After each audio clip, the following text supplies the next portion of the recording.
Já presenciaram o Max Verstappen, tetracampeão mundial, descrever seu carro como se estivesse deslizando no gelo devido ao descontrole total?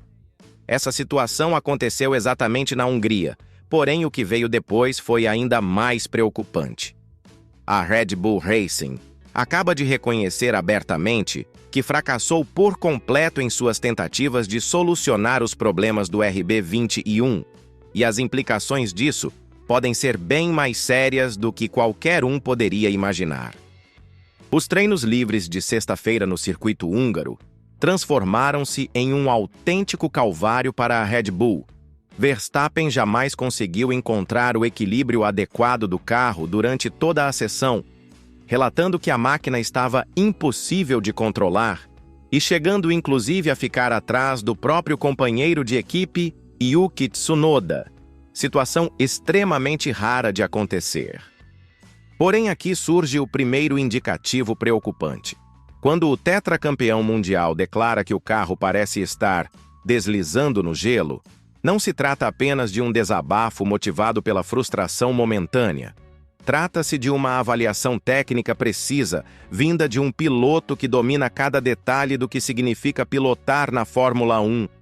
Laurent Mekies, o novo diretor da equipe que assumiu o lugar de Christian Horner, foi extremamente direto em suas declarações para a Sky Sports. A escuderia tentou todas as alternativas possíveis para reverter a situação durante a madrugada, exatamente como fazia nas temporadas passadas, mas desta vez, a reconhecida habilidade de recuperação da Red Bull simplesmente falhou. O desfecho? Verstappen encerrou na 12ª colocação no treino classificatório simulado, enquanto Tsunoda ficou na 19ª posição. Para uma equipe habituada a disputar a pole position, esses resultados significam muito mais do que simplesmente um final de semana complicado. Agora, vamos ao que verdadeiramente acontece nos bastidores. Mekies confirmou que a equipe utilizou configurações totalmente distintas nos dois carros durante o terceiro treino livre, uma tática desesperada para tentar descobrir onde residia o problema.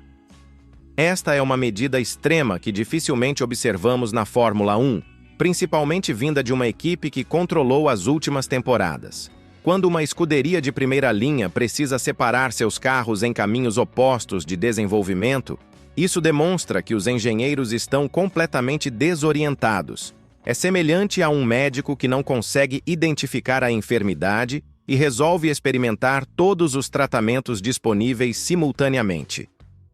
Mas o que mais impressiona na declaração de Mekies é o reconhecimento direto de que não conseguimos oferecer aos nossos pilotos o carro que eles desejavam. Esta não é uma afirmação típica de um chefe de equipe, especialmente quando se refere à Red Bull. É praticamente uma confissão pública de incapacidade técnica, e isso gera uma questão inquietante. Se não conseguem resolver os problemas fundamentais de aderência em um final de semana, como irão competir pelo campeonato contra equipes como McLaren e Ferrari, que estão evidentemente em crescimento? A McLaren, com Lando Norris voando nas corridas recentes, e a Ferrari, agora com Lewis Hamilton trazendo toda a sua bagagem de heptacampeão, certamente estão acompanhando essa situação com satisfação. A conjuntura fica ainda mais delicada quando examinamos o panorama geral da temporada. A Red Bull vinha cedendo espaço para a concorrência nas corridas anteriores, e agora temos a confirmação de que os problemas são mais graves do que pareciam. Mekies relatou que desde a primeira volta de sexta-feira já perceberam que algo estava errado, e após 2 dias completos de experimentos e modificações, permanecem sem descobrir a resposta. Isso não é apenas frustrante, é tecnicamente alarmante para uma equipe que se vangloriava de sua capacidade de adaptação veloz.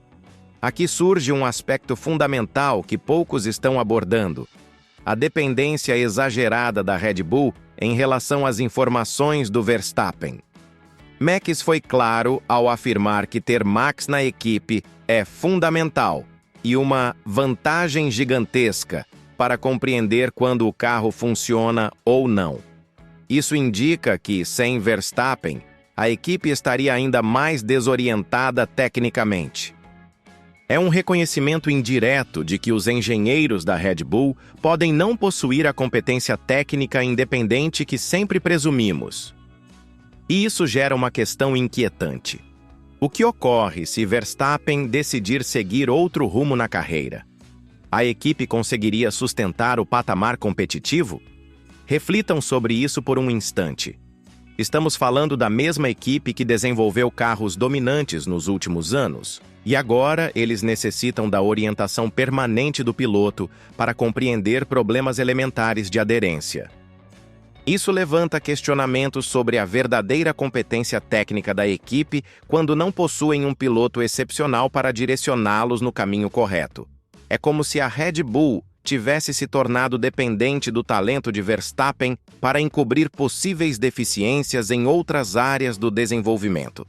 E existe mais uma camada preocupante em toda essa situação.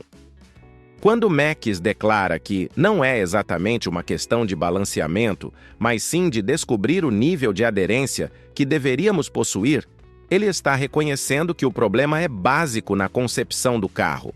Problemas de balanceamento podem ser corrigidos com configurações diferentes, mas questões de aderência elementar geralmente apontam falhas no projeto aerodinâmico ou na estrutura do chassi. Isso significa que a solução pode necessitar mudanças estruturais que demandam semanas ou até meses para serem executadas adequadamente. Agora, vamos considerar os cenários prováveis a partir deste ponto. Se a Red Bull realmente perdeu a direção técnica, estamos enfrentando uma transformação completa no cenário da Fórmula 1. McLaren já demonstrou consistência notável, Ferrari possui Lewis Hamilton trazendo toda a sua experiência, e até mesmo equipes como Aston Martin, com Fernando Alonso sempre ameaçador, podem aproveitar essa oportunidade. A época de dominação absoluta da Red Bull pode estar terminando mais rapidamente do que qualquer pessoa imaginava, e isso pode gerar a temporada mais equilibrada dos últimos anos. Mas existe outro aspecto que não podemos desconsiderar: o impacto psicológico dessa conjuntura no próprio Verstappen. Pela primeira vez em anos, ele está enfrentando um carro que simplesmente não obedece aos seus comandos. E isso pode influenciar não apenas seu rendimento, mas também sua confiança na equipe. Um piloto habituado à excelência técnica de repente se encontra lutando apenas para manter o carro na pista. Como isso influencia a mentalidade de alguém que conquistou 4 títulos mundiais? É uma pergunta que pode determinar o direcionamento da temporada inteira. A pressão sobre Laurent Max também é gigantesca. Ele assumiu a liderança da equipe em um momento decisivo e agora precisa demonstrar que pode solucionar problemas técnicos complexos que a equipe anterior não conseguiu prever. Sua honestidade radical nas declarações pode ser interpretada como transparência ou como indicativo de desespero, dependendo de como vocês analisam a situação. Mas uma coisa é definitiva: admitir publicamente que a equipe fracassou é um risco calculado que pode tanto unificar o time em busca de soluções, quanto gerar ainda mais pressão interna. Observando o futuro próximo, a Red Bull possui algumas corridas decisivas pela frente para demonstrar que consegue recuperar o nível técnico. Se os problemas continuarem, podemos estar diante não apenas de uma temporada perdida, mas de uma reorganização completa da hierarquia na Fórmula 1. E isso, francamente, pode ser exatamente o que o esporte necessitava para retornar a ser imprevisível e emocionante. Após anos de dominação, ver a Fórmula 1 com múltiplos candidatos reais ao título seria um presente para todos os fãs da categoria. A grande pergunta que permanece é: será que a Red Bull consegue se reinventar tecnicamente a tempo de salvar a temporada? Ou estamos testemunhando o fim de uma era de dominação? A resposta vai determinar não apenas o futuro de Verstappen, mas toda a dinâmica competitiva da Fórmula 1 nos próximos anos. E vocês, o que pensam? A Red Bull vai conseguir se recuperar ou finalmente chegou o momento de outras equipes se destacarem? Compartilhem sua opinião nos comentários e não se esqueçam de se inscrever no canal para não perder nenhuma análise sobre os bastidores da Fórmula 1.